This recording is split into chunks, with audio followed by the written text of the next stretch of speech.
तो आज की इस वाली वीडियो में अपन जो डायबिटीज़ के लिए ड्रग्स यूज़ करते हैं उनको देखने वाले हैं। डायबिटीज़ के लिए काफ़ी सारे ड्रग्स यूज़ करते हैं depending on the situation of the patient और depending on the type of diabetes.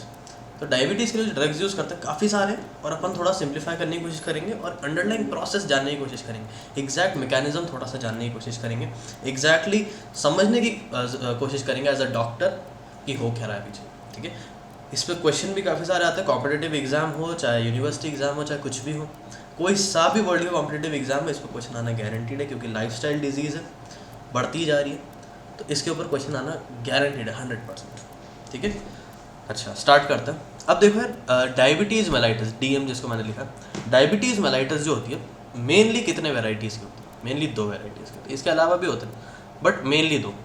Diabetes mellitus type 1 हो सकती है, टाइप 2 हो सकती है। अब जो डायबिटीज़ मेलाइटिस टाइप 1 है उसमें क्या दिक्कत है? उसमें दिक्कत ये है कि यहाँ पे इंसुलिन का सीक्रेशन नहीं हो रहा है, इंसुलिन रिलीज़ कम हो रहा है या फिर रिलीज़ हो ही नहीं रहा। क्यों नहीं हो रहा? क्योंकि पैनक्रियास के अंदर जो बीटा सेल्स होते हैं वो काफ़ी कम है या फिर है ही नहीं। क्यों नहीं है? क्योंकि ऑटो इम्यून रिएक्शन हो रखी है, कोई ऑटो इम्यून डिस्ट्रक्शन हो रखा है बीटा सेल्स का टाइप 1 के अंदर। टाइप 2 के अंदर क्या है? टाइप 2 के अंदर जो रिसेप्टर्स है सेल के ऊपर, इंसुलिन के रिसेप्टर्स होते हैं, वो रिसेप्टर्स काफ़ी कम है, या फिर वो जो रिसेप्टर्स है वो प्रेजेंट तो है बट अपना काम नहीं कर पा रहे। क्यों नहीं कर पा रहे? इसका रीज़न बहुत ज़्यादा डेप्थ में नोन नहीं है अभी, हो सकता है कि आने वाले फ्यूचर में नोन हो जाए, बट अभी ज़्यादा नोन नहीं है। बट जितना नोन है वो ये है कि या तो रिसेप्टर है ही नहीं जैसे मैंने आपको बताया, या फिर जो रिसेप्टर्स है वो काम नहीं कर पा रहे, जिसका एक मेजर रिस्क फैक्टर है ओबेसिटी। ओबीस पेशेंट्स के अंदर जो ये रिसेप्टर्स है इंसुलिन के, ये प्रेजेंट होते हैं बट काम नहीं कर पाते। What is the reason? ये अननोन है या कॉन्ट्रोवर्शियल है। ठीक है, तो टाइप 1 टाइप 2 डायबिटीज़ का बेसिक है। अब टाइप 1 पे हम आते हैं, टाइप 1 के ट्रीटमेंट पे। टाइप 1 में मैंने आपको बताया insulin itself is the problem, insulin खुद ही नहीं है ब्लड के अंदर, तो इंसुलिन दे दो as a treatment. Simple solution, insulin नहीं है इंसुलिन दे दो, सिंपल है ना। और यही करते हैं हम, इंसुलिन नहीं है हम इंसुलिन दे देते हैं, प्रॉब्लम खत्म। इंसुलिन जो है उसमें क्या है, इंसुलिन अब दे तो सकते हैं बट इंसुलिन अलग अलग वेराइटीज़ का, जैसे आपको दिख रहा है लिस्प्रो है, रेगुलर है, ग्लार्जीन है। इनमें डिफरेंस क्या है? डिफरेंस ये है कि जो लिस्प्रो है, जो लिस्प्रो वेराइटी है, ये बहुत ही शॉर्ट एक्टिंग है, शॉर्ट एक्टिंग। ठीक है, शॉर्ट एक्टिंग। शॉर्ट एक्टिंग का मतलब क्या है? शॉर्ट एक्टिंग का मतलब ये है कि इसको इफेक्ट है, जो इसका इफेक्ट है वो काफ़ी जल्दी आ जाएगा। कितनी जल्दी? 15 से 30 मिनट्स, 15 to 30 मिनट्स, 15 से 30 मिनट के अंदर। ठीक है, 15 से 30 मिनट में इसका एक्शन आ जाएगा। अब 15 से 30 मिनट जो एक्शन आ रहा है, यानी कि जो इसका शॉर्ट ड्यूरेशन, वो मैं कहाँ यूज़ में ले सकता हूँ? वो मैं यूज़ में ले सकता हूँ जब पेशेंट मील कर रहा हूँ, जब पेशेंट खाना खा रहा हूँ। तो जब पेशेंट खाना खाएगा उससे जस्ट पहले अगर वो इंसुलिन लगा ले तो उसकी बॉडी में जो अभी एक्सेस ग्लूकोज आने वाला है उसके लिए इंसुलिन का जुगाड़ हो जाएगा। कैसे? देखिए, मान लीजिए मैं पेशेंट हूँ, मैं खाना खा रहा हूँ, यहाँ खाना खाने से जस्ट पहले मैंने इंसुलिन ले लिया। अब मैंने इंसुलिन लिया, उससे फ़ायदा क्या हुआ? उससे फ़ायदा ये हुआ कि जो इंसुलिन था वो मेरे ब्लड लेवल्स, उसके ब्लड लेवल्स बढ़ गए इंसुलिन के। अब मैंने जैसे ही खाना खाना शुरू किया, जैसे ही मैंने खाना खाना शुरू किया उसके इफेक्ट आने लग गया। मान लीजिए मैंने खाना खाने से 15 मिनट पहले लगा लिया इंसुलिन, तो जैसे ही मैंने खाना खाना शुरू किया उसका इंसुलिन का इफेक्ट आने लग गया। तो जैसे ही ग्लूकोज अब्जॉर्ब होगा मेरी बॉडी में, उसके लिए इंसुलिन रेडी बैठा है। ठीक है, इंसुलिन रेडी बैठा तो मेरी बॉडी में हाइपरग्लाइसीमिया की स्टेट आएगी ही नहीं। अब आप सोच सकते हैं कि अगर पेशेंट थोड़ी सी गड़बड़ करते हैं, इंसुलिन लगा लिया बट खाना नहीं खाया, तो क्या होगा? तो होगा ही कि इंसुलिन तो अपना काम करेगा, ब्लड ग्लूकोज लेवल जितना है उससे भी नीचे ले जाएगा, तो सीवियर हाइपोग्लाइसीमिया की कंडीशन हो सकती है। तो इसका ये साइड इफेक्ट है, सारे इंसुलिन का ये साइड इफेक्ट है, हाइपोग्लाइसीमिया, सीवियर हाइपोग्लाइसीमिया की कंडीशन आ सकती है। रेगुलर जो काफ़ी सिमिलर है लिस्प्रो से, रेगुलर देख रहे हैं आप, रेगुलर काफ़ी सिमिलर है लिस्प्रो से, इसका थोड़ा सा और डिलेड एक्शन आता है अराउंड 1 आवर के आसपास। ठीक है, बस यही है फ़र्क। मेन आता है ग्लार्जीन। ग्लार्जीन क्या है? ग्लार्जीन आप ऐसा समझ सकते हैं, ग्लार्जीन इज़ ग्रैंड। क्यों? क्योंकि पूरे दिन चलता रहता है, एक बार लगा दिन में, और मोर देन 24 आवर्स इसका एक्शन रहता है। तो मोर देन 24 आवर्स। जो आपका लिस्प्रो वगैरह हो तो 15 से 30 मिनट के अंदर, मैक्सिमम 1 घंटे के अंदर उसका एक्शन खत्म हो जाता है रेगुलर और लिस्प्रो का। बट जो ग्लार्जीन है उसका 24 आवर्स और मोर, इतना लंबा एक्शन चलता है। तो ग्लार्जीन का क्योंकि इतना ज़्यादा लंबा एक्शन चल रहा है तो हम इसको दिन में सिर्फ एक बार भी लगा सकते हैं। ठीक है। तो glargine is used once daily, OD once daily. तो हम क्या करते हैं, जो टाइप 1 पेशेंट्स होते हैं उनमें एक तो हम ग्लार्जीन रिकमेंड करते हैं। तो ग्लार्जीन आप लगा लीजिए दिन में एक बार, आपका पूरे दिन का इंसुलिन लेवल मेंटेन रहेगा। अब उस ग्लार्जीन के साथ में हम उनको या तो लिस्प्रो दे सकते हैं, रेगुलर दे सकते हैं। वो कब लेने, जब वो मील खाएं, जब वो खाना खाने बैठे उससे जस्ट पहले एक लिस्प्रो लगा लें। तो ग्लार्जीन से उनका इंसुलिन लेवल मेंटेन एक बेस लाइन पे। अब लिस्प्रो लगा लेंगे जस्ट खाना खाने से पहले, तो क्या होगा, जो एक्सेस ग्लूकोज आ रहा है खाना खाने से उसका जुगाड़ हो जाएगा, ठीक है। तो हम दोनों रिकमेंड करते हैं। ग्लार्जीन की खास बात ये है, मतलब ग्लार्जीन हमने पढ़ लिया, अब इसकी खास बात क्या है, इसकी खास बात ये कि इसमें कोई इंसुलिन की पीक नहीं आती, ये मेंटेन लेवल पर रखता है इंसुलिन को। लिस्प्रो और रेगुलर में तो क्या, ऊपर गए जैसे हमने लगाया और 35-40 1 घंटे के अंदर मैक्सिमम नीचे आ गया, तो एक पीक आ गई। ग्लार्जीन में क्या है कि पीक नहीं आएगी, ऊपर जाएगा और मेंटेन रहेगा, ठीक है। तो ग्लार्जीन को हम बोलते हैं पीकलेस इंसुलिन, ठीक है। अच्छा, ये तो टाइप 1 का इलाज हो गया, ज़्यादा कोई इसके अंदर डिफ़िकल्ट नहीं है इलाज करना। अच्छा, टाइप 1 के अंदर एक बात और है, ये थोड़ा सा पैथोलॉजी वाली साइड है बट फिर भी हम थोड़ा एक्सप्लोर कर सकते हैं। जो हमारा टाइप 1 है, ग्लार्जीन नहीं, टाइप 1 जो है हमारा, उसके अंदर कौन से टाइप ऑफ डिजीज़ की रिस्क ज़्यादा होती है, कौन से टाइप ऑफ कॉन्सिक्वेंस। तो इसका आंसर डायबिटिक कीटो एसिडोसिस की। डायबिटिक कीटो एसिडोसिस की रिस्क बहुत ज़्यादा होती है टाइप 1, और कीटो एसिडोसिस की वजह से जो पेशेंट है कोमा में जा सकता है, ठीक है। तो टाइप 1 के अंदर डायबिटिक कीटो एसिडोसिस की दिक्कत हो सकती है। डायबिटिक कीटो एसिडोसिस का ट्रीटमेंट क्या है, काफ़ी डिटेल टॉपिक है बट मैं जल्दी बता देता हूँ। डायबिटिक कीटो एसिडोसिस का ट्रीटमेंट ये कि हम उसके अंदर इंसुलिन तो देंगे क्योंकि ब्लड ग्लूकोज लेवल बहुत ज़्यादा है, इंसुलिन तो देंगे बट इंसुलिन की वजह से सीवियर हाइपोकैलीमिया की दिक्कत आ सकती है, ठीक है। तो हाइपोकैलीमिया को मैनेज करने के लिए हम आईवी फ्लूइड्स देते हैं, तो इंसुलिन विद आईवी फ्लूइड्स इसका ट्रीटमेंट होता है डायबिटिक कीटो एसिडोसिस का, ठीक है। अब टाइप 2 पे आते हैं। देखिए, टाइप 2 डायबिटीज़ मेलाइटस इतना सीधा नहीं है जितना टाइप 1 है। सबसे पहले तो टाइप 2 डायबिटीज़ इतना कॉमन है, आप अगर अपनी फैमिली में देखें तो आपके हो सकता है फर्स्ट डिग्री रिलेटिव्स जो हों उन्हीं उनमें से हो सकता है किसी को हो टाइप 2 डायबिटीज़ मेलाइटस, इतना कॉमन है, मेरे फैमिली में भी कई लोगों का। या फिर सेकेंड डिग्री रिलेटिव हो तो मोस्ट प्रोबेबली आपको कोई ना कोई शायद मिल ही जाएंगे जिनको होगी टाइप 2 डायबिटीज़। ऑल दो इसका ट्रीटमेंट अवेलेबल है, इतनी अब सीवियर डिजीज़ तो फिर भी है बट इसका ट्रीटमेंट हमारे पास अवेलेबल है अच्छा खासा। अब देखिए, इसको ट्रीट करने के लिए हमारे पास कई सारे ऑप्शंस हैं, और ऑप्शंस हमने इस बेसिस पे बनाए हैं कि कौन से ऑर्गन से बॉडी में जिनके अंदर अगर हम ड्रग डाल दें कोई, या जिनके अंदर हम कोई मॉडिफिकेशन कर दें, कोई ऑल्ट्रेशन कर दें, तो हम ग्लूकोज लेवल को कंट्रोल में ला सकते हैं। इसका मतलब क्या, इसका मतलब ये है कि बॉडी में मान लीजिए पैनक्रियास, मान लीजिए क्या है ही पैनक्रियास, तो पैनक्रियास के अंदर बीटा सेल में अगर मैं कोई चेंज कर दूँ, यानी बीटा सेल को अगर मैं जैसे तैसे करके बोलूँ कि इंसुलिन ज़्यादा सिक्रेट कर, तो काफ़ी हद तक डायबिटीज़ कंट्रोल में आ जाएगी। तो मैं ऐसा कर सकता हूँ कि पैनक्रियास से इंसुलिन ज़्यादा सिक्रेट करा दो बीटा सेल से, या फिर मैं ऐसा कर सकता हूँ कि लीवर है, लीवर के अंदर हो रहा है ग्लूकोनियोजेनेसिस को रोक दूँ, क्योंकि ग्लूकोनियोजेनेसिस से ब्लड ग्लूकोज बढ़ता है, अगर ग्लूकोनियोजेनेसिस को रोक दूंगा तो भी ग्लूकोज लेवल कम हो जाएगा। या फिर जो बॉडी के अंदर सेल्स है, स्पेसिफिकली मसल सेल्स हो गए, एडिपोज सेल्स हो गए, उनके ऊपर जो रिसेप्टर्स होते हैं इंसुलिन के वो काफ़ी कम है। आपको पता है टाइप 2 डायबिटीज़ में रिसेप्टर की दिक्कत है, उन रिसेप्टर्स को मैं बढ़ा दूँ, उसका भी इलाज है। या फिर इंटेस्टाइन के अंदर जो ग्लूकोज पेशेंट खा रहा है या जो कार्बोहाइड्रेट्स पेशेंट खा रहा है उसका एब्जॉर्प्शन में कम कर दो, ये भी एक ऑप्शन है। या फिर किडनी के अंदर हम जो इंसुलिन उसका रीअब्जॉर्प्शन जो होता है ना, SGLT2 ट्रांसपोर्टर से जो रीअब्जॉर्प्शन होता है उसको कम कर दो, यानी यूरिन के अंदर मैं इंक्रीज़ कर दूँ एक्सक्रीशन, तो क्या होगा, ब्लड से यूरिन में आता है ग्लूकोज लेकिन उसका रीअब्जॉर्प्शन हो जाता है नॉर्मली, बट अगर मैं उसका रीअब्जॉर्प्शन रोक दूँ तो यूरिन में चला जाएगा, ये भी कर सकते हैं। या फिर कुछ और ट्रीटमेंट्स होते हैं वो अभी हम देखेंगे। अच्छा, तो सबसे पहले आते हैं पैनक्रियास में। पैनक्रियास में मैंने आपको क्या बताया, बीटा सेल जो होता है, ये मैंने यहाँ बीटा सेल बना रखा है। बीटा सेल के अंदर होता है पोटेशियम रिसेप्टर, पोटेशियम चैनल, तो ये है पोटेशियम चैनल, ठीक है। अभी जो पोटेशियम चैनल है ना, ये क्लोज हो जाएगा ATP की वजह से। अब ATP कैसा आएगा, ATP ऐसा आएगा, यहाँ पे है ग्लूकोज ट्रांसपोर्टर जिसको हम बोलते हैं GLUT2 जो ट्रांसपोर्टर होता है वो पैनक्रियास और लिवर में प्रेजेंट होता है। तो GLUT2 क्या करेगा, बाहर के ग्लूकोज को पैनक्रियास के बीटा सेल के अंदर ले आएगा, तो यहाँ पे आ गया ग्लूकोज। अब ग्लूकोज क्या करेगा, ग्लूकोज का होगा ग्लाइकोलाइसिस, ऑक्सीडेटिव फॉस्फोराइलेशन, और फॉर्मेशन होगा एटीपी का। सही है, यहाँ तक आपको मालूम है। अभी जो एटीपी है ये जा कर के इस पोटेशियम रिसेप्टर को, पोटेशियम चैनल को ब्लॉक कर देगा। ठीक है, ये नॉर्मल लोगों में होता है, हम जैसे।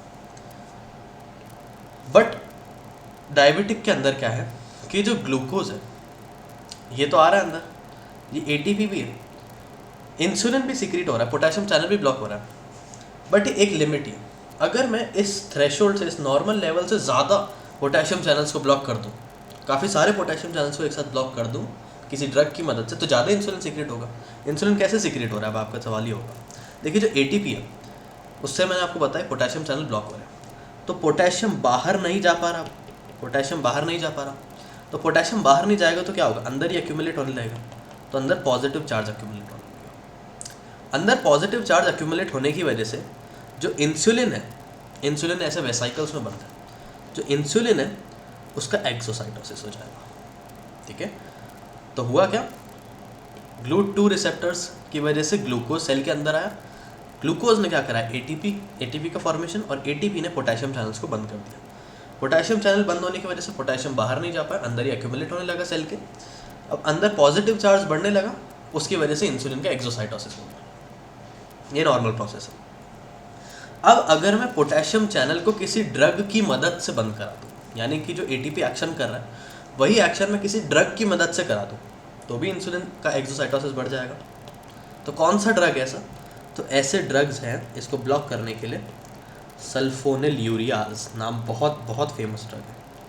ऑल्दो आज की डेट में हम बहुत ज़्यादा यूज़ नहीं करते सल्फोनिल यूरियाज को, बट फेमस बहुत है। ठीक है, सल्फोनिल यूरियाज हम कहाँ यूज़ करते हैं, जो मैंने आपको बताया इसका मोड ऑफ एक्शन, डायबिटीज़ के अंदर यूज़ करते हैं, पोटेशियम चैनल को ब्लॉक करता है और अंदर पॉजिटिव चार्ज एक्यूमुलेट होगा, इंसुलिन का एक्सोसाइटोसिस होने लगा। सिमिलर एक्शन जो एटीपी करता है।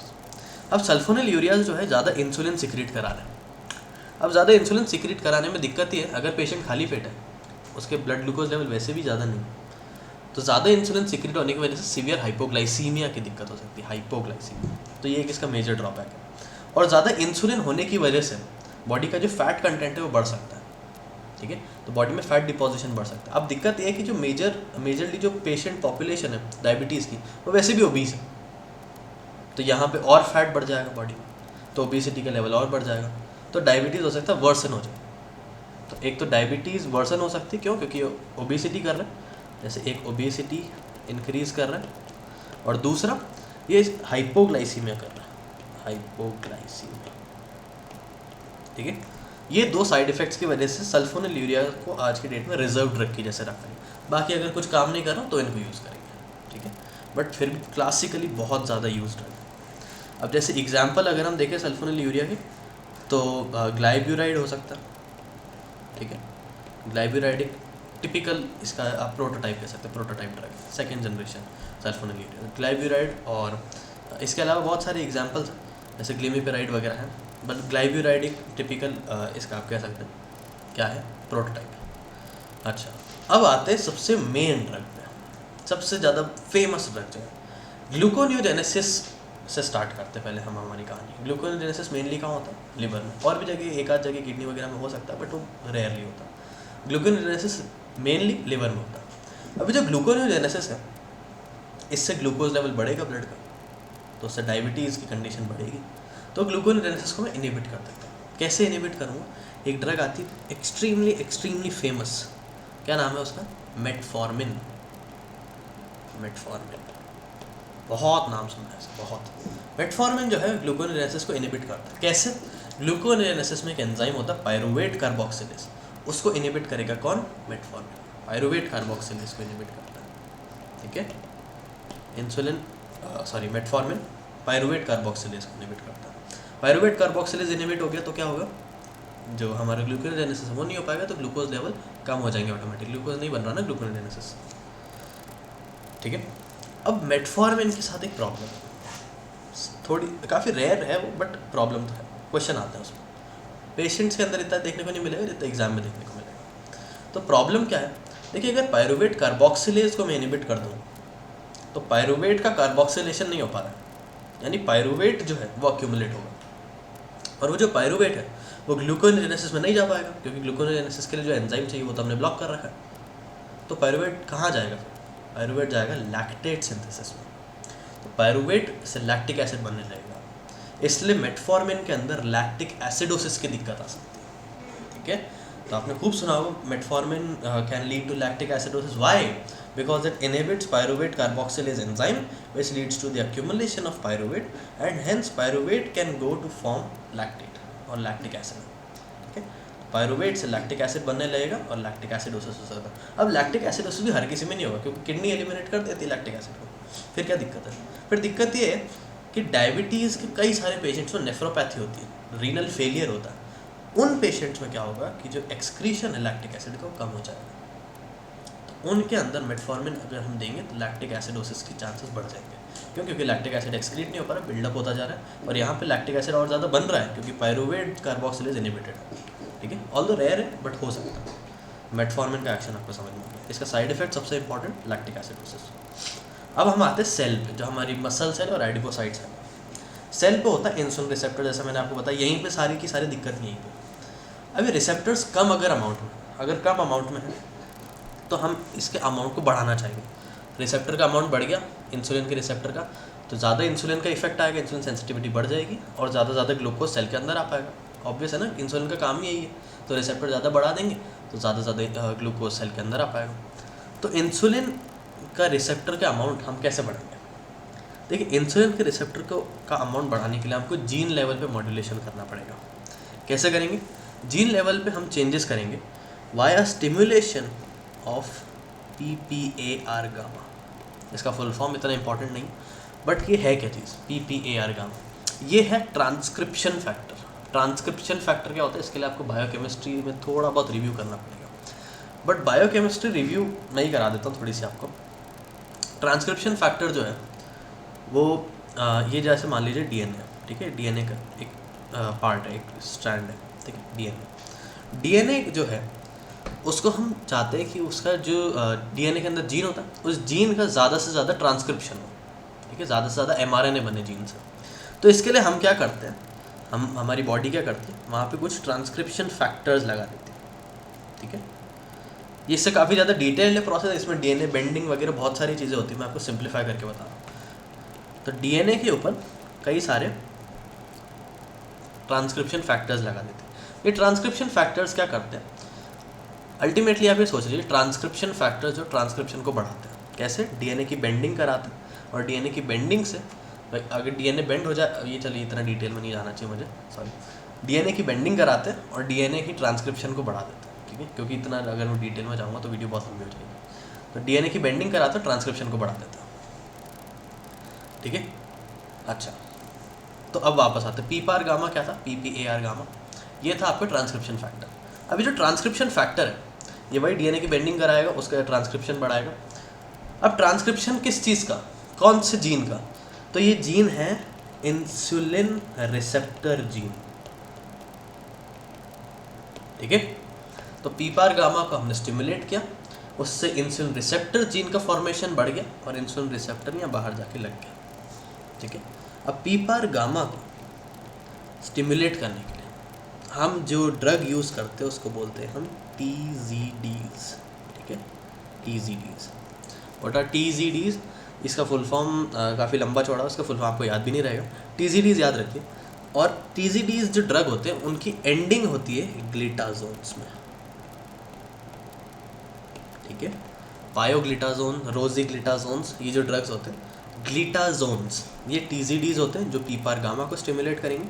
ये ट्रांसक्रिप्शन फैक्टर है, या TF लिख देता हूँ, ट्रांसक्रिप्शन फैक्टर है जो इंसुलिन रिसेप्टर जीन को स्टिमुलेट करेंगे, जिससे इंसुलिन रिसेप्टर ज़्यादा बनेगा और इंसुलिन की सेंसिटिविटी बढ़ जाएगी बॉडी में। ठीक है, ये आपको समझ में आ गया होगा। थोड़ा सा कॉम्प्लेक्स है बट बहुत इंपॉर्टेंट है। अब आते हैं इंटेस्टाइन पे। इंटेस्टाइन में क्या कराना चाहिए? सिंपल सी बात है, अगर मेरा ग्लूकोज एब्जॉर्ब ही नहीं होगा तो ब्लड ग्लूकोज कैसे बढ़ेगा? तो इंसुलिन का एब्जॉर्प्शन रोक देता हूँ, सिंपल। तो इंसुलिन का एब्जॉर्प्शन रोकने के लिए, यहाँ से इंसुलिन का एब्जॉर्प्शन रोकने के लिए मैं क्या कर सकता हूँ?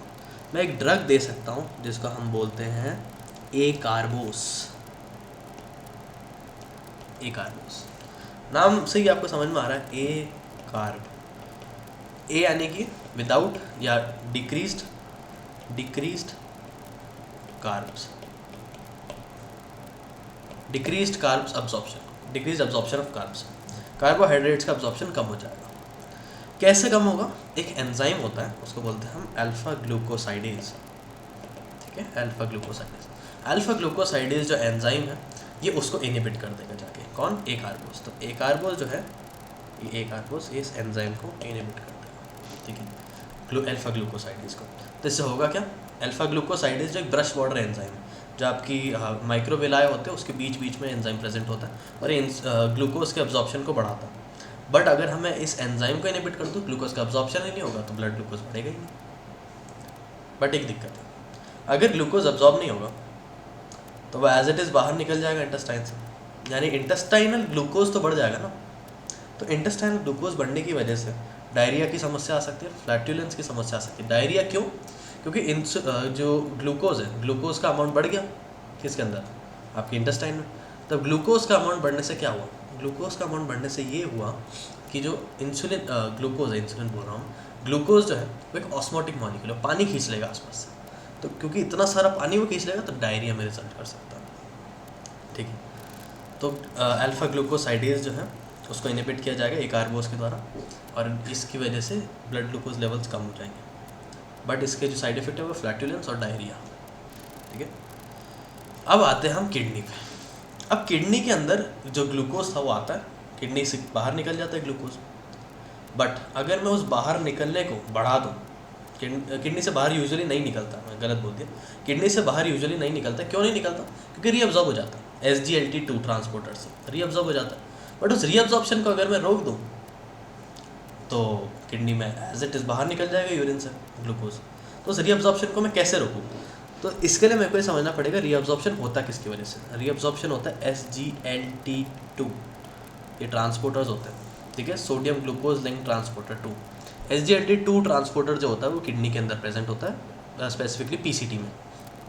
अभी जो SGLT2 है क्या करता है? जो यूरिन है, जो फिल्ट्रेट है, उससे ग्लूकोज को उठा करके वापस ब्लड में डाल देता है। तो अगर मैं इस ट्रांसपोर्टर को इनहिबिट करता हूँ तो ब्लड में वापस ग्लूकोज डालने वाला कोई बचेगा ही नहीं। तो होगा क्या? ब्लड ग्लूकोज लेवल्स कम हो जाएंगे, क्योंकि एज इट इज़ ब्लड का जो ग्लूकोज है फिल्टर होकर यूरिन में आया था वो एज इट इज़ यूरिन में निकल जाएगा। क्यों? क्योंकि रीअब्जॉर्प्शन बंद हो गया। तो SGLT2 को इनहिबिट करने के लिए मेरे पास कौन से ड्रग्स हैं? फ्लोजिन्स, ठीक है, एम्पाग्लिफ्लोजिन्स वगैरह आते हैं। इसको याद कैसे रखेंगे आप? इसमें आ रहा है फ्लो, यूरिन का फ्लो, ठीक है, यूरिन में निकाल देते हैं फ्लो, ठीक है। अच्छा, अब इसके अलावा एक वैरायटी और है ड्रग्स की, इनको हम बोलते हैं ग्लिप्टिन्स। जैसे आपने एक नाम सुना होगा, वीडाग्लिप्टिन या फिर सीटाग्लिप्टिन, काफ़ी फेमस नाम है। सीटाग्लिप्टिन आई थिंक ब्रांडेड है और वीडाग्लिप्टिन जेनरिक है, I don't remember exactly, but शायद ऐसा। तो सीटाग्लिप्टिन और वीडाग्लिप्टिन जो है ये दोनों करते क्या है? तो ये दोनों क्या करते हैं, देखिए इसको थोड़ा समझना पड़ेगा। यहाँ पे इंसुलिन है।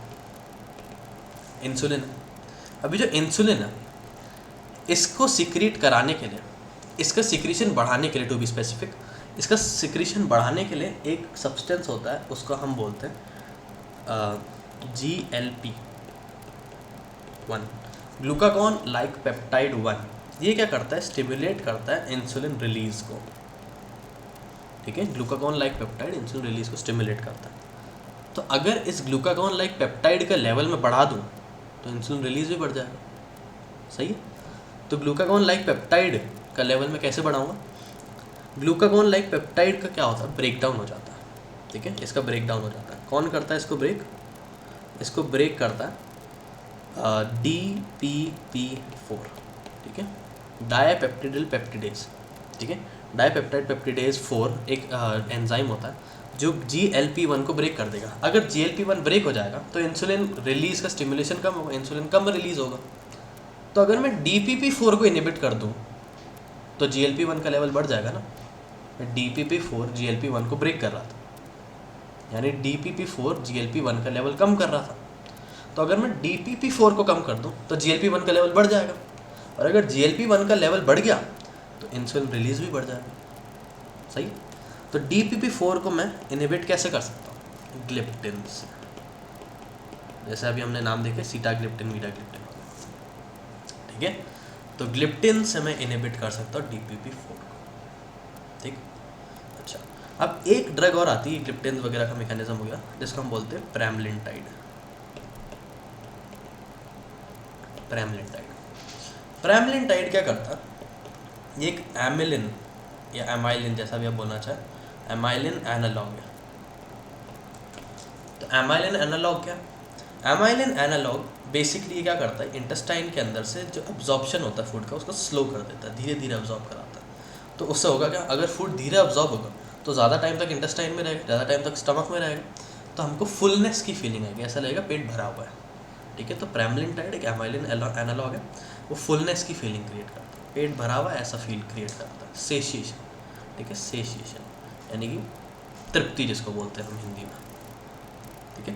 तो ये ड्रग्स थे। ग्लिटाजोन्स हमने देख ली, TZDs, तो ये मेनली ड्रग्स थे। अगर हम थोड़ा सा मैनेजमेंट पे देखें, थोड़ा सा मेडिसिन वाला पार्ट देखें, तो देखिए टाइप 1 पेशेंट के अंदर तो कोई दिक्कत ही नहीं, हम इंसुलिन दे देंगे। टाइप 2 के अंदर, टाइप 2 डायबिटीज़ पेशेंट में सबसे पहले हम टेस्ट करेंगे उनका लिवर, तो LFT करेंगे सबसे पहले। अगर LFT अबनॉर्मल है तो हम क्या करेंगे, तो हम बोलेंगे सीधा इंसुलिन ले लो। क्यों? क्योंकि हमारे जो मैकेनिज्म है यहाँ पे वो लिवर डिपेंडेंट है, तो अगर लिवर ही ख़राब होगा तो हमारी ड्रग काम ही नहीं करेगी। तो इसलिए हम LFT चेक करके, अगर LFT अबनॉर्मल है, LFT में कुछ दिक्कत है लिवर फंक्शन टेस्ट में, तो हम उनको सिर्फ इंसुलिन देते हैं। अगर LFT नॉर्मल है तो हम करते हैं KFT, किडनी फंक्शन टेस्ट। अगर किडनी फंक्शन टेस्ट भी नॉर्मल है तो फिर हम उनको जितने हमारे कैरेक्टरिस्टिक ड्रग्स है, जैसे मेटफॉर्मिन हो गया या फिर हमारे ग्लिप्टिन्स वगैरह हो गए, ये सारे के सारे, या फिर फ्लोजिन्स हो गए, ये सब हम दे सकते हैं। क्यों? क्योंकि किडनी के ऊपर डिपेंडेंट है ना काफ़ी सारी चीज़ें। मेटफॉर्मिन क्यों? क्योंकि मेटफॉर्मिन आपको पता है लैक्टिक एसिडोसिस कर सकता है, ठीक है, अगर किडनी ख़राब हो तो ये थे यार ड्रग्स डायबिटीज़ के। आई नो थोड़ा सा एक्सटेंसिव टॉपिक है, थोड़ा सा हो सकता है डिफ़िकल्ट लगे आपको, बट मैंने जितना हो सके उतने सिंपल बनाने की कोशिश की, और आई होप आपके लिए थोड़ा सिंपल हो भी गया होगा, ठीक है। तो बस यही था यार इस वाली वीडियो के लिए। Thank you.